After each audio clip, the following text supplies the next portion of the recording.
तो पिछले वीडियो में हम लोगों ने देखा था सुसाइड तक। सुसाइड मतलब आत्महत्या। उसका अभी देखते हैं क्रेसी। Cracy CRACY। क्रेसी मतलब होता है शासन करना। क्रेसी मतलब क्या होता है? शासन करना। अब देखते हैं शासन कैसे होता है। देखिए शासन क्या होता है, जैसे हमारे इंडिया में क्या है, डेमोक्रेसी है, लोकतांत्रिक शासन है। लोगों के द्वारा शासन किया जाता है। इसी को क्या बोलते हैं? डेमोक्रेसी बोलते हैं। ठीक है। यहाँ पे देखते हैं कैसे किस टाइप से और वर्ड हमारे पास आ सकता है शासन से रिगार्डिंग में। यहाँ पे हमारे पास 21 नंबर में देखिए, यहाँ पे नियोक्रेसी है, यानी कि अनुभवहीन लोगों का शासन। तो कोई ऐसा आदमी है जिसको राजनीति से दूर दूर तक कोई रिश्ता नाता नहीं है, आया बस शासन राजनीति में आ गया, बस काम करने लगा, अपना संभालने लगा शासन। उस टाइप के लोगों को क्या बोलेंगे? अनुभवहीन लोगों का शासन। अनुभवहीन लोगों का शासन बोलेंगे, नियोक्रेसी। इसको आप याद कैसे करेंगे? अब इतना बड़का वर्ड है अनुभवहीन लोगों का शासन, इसके लिए वर्ड आया है नियोक्रेसी। इसको हम याद कैसे करेंगे? अब देखिए यहाँ पे नियोक्रेसी, नियो नया, नियो नया, नियो नया, नियो नया, नियो है नया, इसको याद रख सकते हैं, नियो यानी कि नया। नियो साउंड लाइक नया, नियो साउंड लाइक नया, यानी कि नया लोगों का शासन। इस टाइप से आप याद रख सकते हैं। मतलब नया लोगों का शासन क्या कराएगा? नियोक्रेसी कराएगा। नया लोगों का शासन क्या कराएगा? नियोक्रेसी कराएगा। अनुभवहीन लोगों का शासन, यानी कि नया लोगों का अनुभव जो हीन होंगे वो नया लोग ही होंगे। अगर पुराना लोग होंगे तो उसको अनुभव होगा कुछ ना कुछ उस फील्ड में, वही होगा। नियोक्रेसी यानी कि नया लोगों का शासन, यानी कि अनुभवहीन लोगों का शासन हो जाएगा। ठीक है। उसके बाद आता है डेमोक्रेसी। डेमोक्रेसी यानी कि पता ही है, प्रजातंत्र, लोकतंत्र जिसको बोलते हैं। इसको क्या बोलते हैं? लोकतंत्र भी इसको बोलते हैं, प्रजातंत्र। डेमोक्रेसी, इसका बात करने का कोई ज़रूरत ही नहीं है। डेमोक्रेसी, प्रजातंत्र। ठीक है। उसके बाद आते हैं धनी लोगों का शासन। मतलब ऐसा कुछ व्यवस्था हो जाएगी जहाँ पे जो धनी लोग वही शासन करेंगे, जो अमीर आदमी है बस वही शासन कर सकते हैं। कोई अपना सरकार नहीं होगा, कोई लोकतंत्र नहीं होगा। जो आदमी अमीर है वो शासन करो, इस टाइप से कुछ व्यवस्था हो जाए, उस टाइप को हम बोलेंगे प्लूटोक्रेसी। प्लूटोक्रेसी बोलेंगे। क्या बोलेंगे? प्लूटोक्रेसी। अब बताइए इसको हम याद कैसे करें? प्लूटोक्रेसी को याद कैसे करें हम? अब यहाँ पे देखिए एक वर्ड है प्लूटो, इसको हम याद रख सकते हैं, लूटो। प्लूटो लूटो, प्लूटो लूटो, सुनने में आ रहा है, दोनों सेम लग रहा है। प्लूटो लूटो, प्लूटो साउंड लाइट लूटो। मतलब जो अमीर लोग हैं वो कैसे बनते हैं, कैसे शासन करेंगे? अगर शासन करेंगे तो सब कुछ को लूट लेंगे वो। ठीक है। मतलब जो लूटने वाले का शासन क्या करेगा? प्लूटोक्रेसी यानी कि धनी लोगों का शासन। ठीक है। इस टाइप से इसको याद रख सकते हैं। मतलब धनी लोग कैसे बनेंगे? लूट के बनेंगे, जनता का पैसा लूटेंगे, पब्लिक का पैसा लूटेंगे, घोटाला करेंगे, तब तो लूटेंगे, तब तो धनी लोग बनेंगे। तो फिर वो क्या करेंगे? शासन करेंगे। मतलब लूटो, शासन करो। प्लूटोक्रेसी यानी लूटो। कौन लूटता है?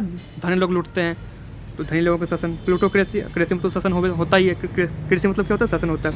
तो प्लूटोक्रेसी यानी धनी लोगों का शासन हो जाएगा। उसका देखते हैं हम नेक्स्ट वर्ड। उसके बाद क्या है यहाँ पे? मेरिटोक्रेसी। मेरिटोक्रेसी मतलब बुद्धिमान लोगों का शासन। मेरिटोक्रेसी यानी 24 नंबर में देखते हैं, मेरिटोक्रेसी यानी बुद्धिमान लोगों का शासन।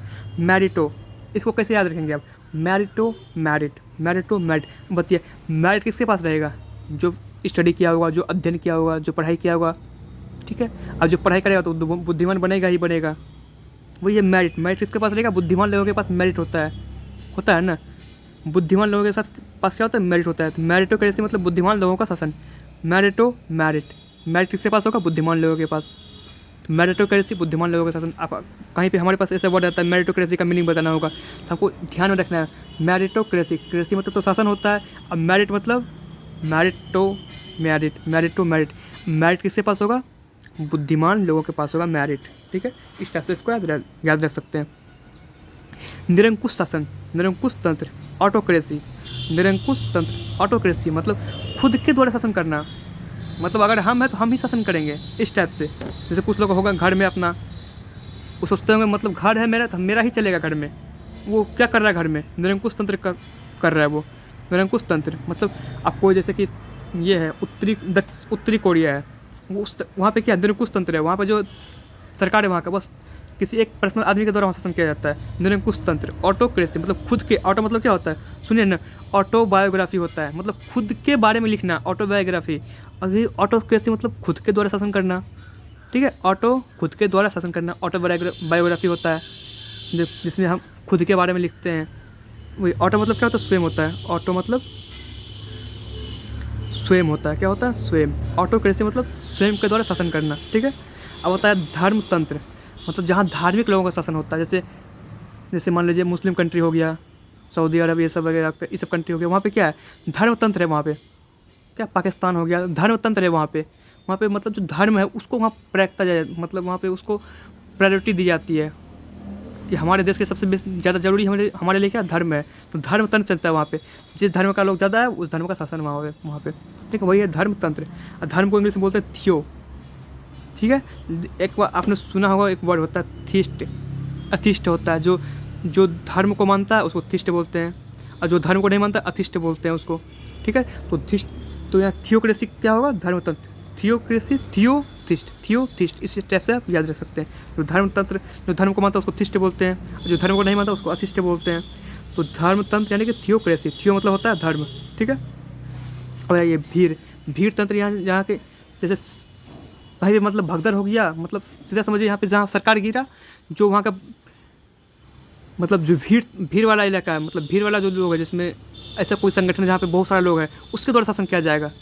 जैसे तालिबान में, जैसे क्या बोलते हैं अफ़गानिस्तान में, वहाँ क्या है, जो तालिबान बच्चा सब था उसको शासन करने लगा, मतलब भीड़ अपना एक गुट बना के, यानी ग्रुप बना के, क्या उसी को वो क्या बोलेंगे, भीड़ तंत्र बोलेंगे। अब बताइए भीड़ को इंग्लिश में क्या बोलते हैं, मॉब बोलते हैं। क्या बोलते हैं, मॉब मतलब क्या होता है, भीड़, मॉब मतलब भीड़। तो मोबोक्रेसी मतलब भीड़ तंत्र, क्रेसी मतलब शासन होता है, मोब मतलब भीड़ होता है, तो मोबोक्रेसी भीड़ तंत्र, मोबोक्रेसी भीड़ तंत्र हो जाएगा। मोब मतलब होता है भीड़, ठीक है। अब आता है सैनिक शासन मतलब जहाँ पे सेना का शासन हो जाएगा। अभी कुछ दिन पहले ही बांग्लादेश में सैनिक शासन लागू हुआ था, ऐसे बहुत सारे देश हैं जहाँ सैनिक शासन लागू होते रहता है, ठीक है। यहाँ पे मतलब वहाँ पे सेना ही शासन करेगा, जो वहाँ का सेना है वो वहाँ पे शासन करेगा, कोई वहाँ पर जो वहाँ का जो सरकार है वो शासन नहीं करेगा, वहाँ का जो आदमी वो शासन नहीं करेगा। शासन कौन करेगा, वहाँ पे सेना करेगी, आर्मी करेगी शासन वहाँ पे, तो उसको क्या बोलते हैं, सैनिक शासन बोलते हैं। इंग्लिश में स्टेटोक्रेसी। अब बताइए इसको याद कैसे रखेंगे। अब बताइए सैनिक कैसा होते हैं, स्टेट होते हैं, पूरा स्टेट होते हैं, मतलब पूरा सख्त होते हैं सैनिक, ठीक है, स्टेट होता है पूरा। तो सैनिक स्टेट मतलब स्टेट कौन होता है, सैनिक होते हैं। सैनिक स्टेट मतलब पूरा जो बोलेंगे वो करेंगे ही सैनिक, मतलब पूरा का पूरा, मतलब उसके सामने मजाक नहीं, जो काम है करना है उसको, मतलब पूरा स्टेट रहते हैं, ठीक है। स्टेट कौन होता है, सैनिक। तो सैनिक शासन को स्टेटो कृषि बोलेंगे हम, ठीक है। अब आता है उम्रदराज लोगों का शासन। जेरोंटोक्रेसी,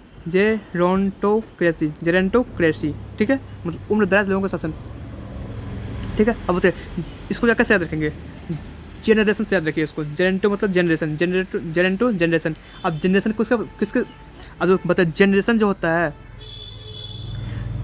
कौन संभाल के रखता है जनरेशन को, उम्रदराज लोग जो होता है वो जनरेशन को एक पीढ़ी बढ़ाते रहते हैं, ठीक है। मतलब कोई आदमी है, उसका कोई उससे बड़ा होगा, उससे भी बड़ा होगा, तब तो जनरेशन चल रहा है उसका। तो वही, तो जैसे राजतंत्र होता था, वहाँ पर क्या था, एक जनरेशन के ही लोग शासन करेंगे, ठीक है। जो राजा होगा, राजा का बेटा शासन करेगा, फिर उसका बेटा, फिर उसका बेटा, इस टाइप से। तो उस टाइप के शासन को क्या बोलते हैं, जेरेंटोक्रेसी बोलते हैं, ठीक है। नहीं यहाँ उम्रदराज हो गया ना, सॉरी दूसरा हो जाएगा, रेजिक्रेसी हो जाएगा वो। उम्रदराज मतलब जो मतलब ऐसा शासन व्यवस्था जहाँ पे उम्रदराज लोग ही शासन कर सकते हैं, मतलब कोई जवान आदमी आ गया शासन करने के लिए, उसको वहाँ शासन करना नहीं मिलेगा। जो उम्रदराज हैं, बूढ़ा बुजुर्ग लोग हैं, वो शासन करेंगे वहाँ पे, ठीक है। उस टाइप के शासन को क्या बोलेंगे, जेरेंटोक्रेसी बोलेंगे, यानी कि जनरेशन जो संभाल सकते हैं उस टाइप के शासन को। इसको याद रखिए, जनरेशन कौन संभालते हैं, जो उम्रदराज लोग होते हैं उसको वो क्या संभालते हैं, जनरेशन। तो जेरेंटोक्रेसी मतलब उम्रदराज लोगों का शासन हो जाएगा, ठीक है। और नौकरशाही मतलब नौकरों का शासन, नौकर लोगों का शासन, नौकरशाही, ठीक है। तो ब्यूरोक्रेसी उसको ऐसे याद रखिए, इसको ऐसे ही याद रखिए नॉर्मली। ब्यूरोक्रेसी मतलब नौकरशाही, ठीक है।